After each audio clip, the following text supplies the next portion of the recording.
Ankleshwar garden city સ્થિત આંતરરાષ્ટ્રીય કૃષ્ણ ભાવનામૃત સંઘ અંકલેશ્વર દ્વારા 5મી ભગવાન જગન્નાથની ભવ્ય રથયાત્રાનું આયોજન કરવામાં આવ્યું હતું.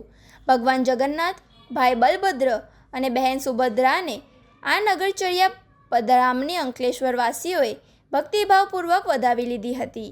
અંકલેશ્વર GIDC ખાતે કાઢવામાં આવેલી આ રથયાત્રામાં મોટી સંખ્યામાં ભાવિક ભક્તો જોડાયા હતા અને સમગ્ર વાતાવરણ હરે કૃષ્ણના નાદથી ગુંજી ઉઠ્યું હતું. રથયાત્રાના પાવન અવસરે સવારે ભગવાનને રથમાં વિધિવત સ્થાપિત કરી સવારે 5:30 કલાકે મંગળા આરતી કરવામાં આવી હતી. ત્યારબાદ સવારે 8 કલાકે ભગવાન જગન્નાથની કથાનું સુંદર આયોજન થયું હતું. બપોરે 12 કલાકે ભગવાનને રાજભોગ અર્પણ કરી રાજભોગ આરતી કરવામાં આવી હતી. બપોરે 3 કલાકે અંકલેશ્વર GIDC સ્થિત માનવ મંદિર ખાતેથી પરંપરાગત રીતે રથયાત્રાનો પ્રારંભ થયો હતો.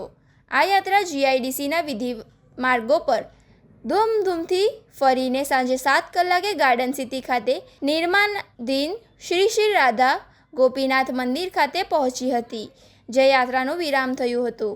રથયાત્રાનો સમગ્ર માર્ગ દરમિયાન સ્થાનિક રહીશો અને ભક્તો દ્વારા ઠેર ઠેર ભગવાનનું ભવ્ય સ્વાગત કરવામાં આવ્યું હતું.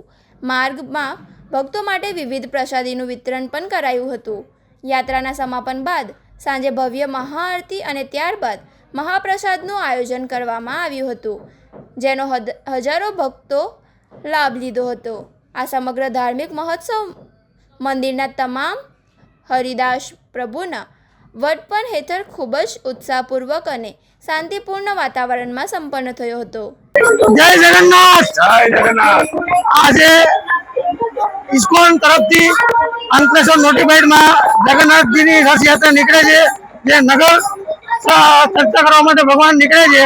તો આપ સર્વ ભક્તો દર્શનનો અને પ્રસાદનો અવશ્ય લાભ લે તેવી અમારી વિનંતી.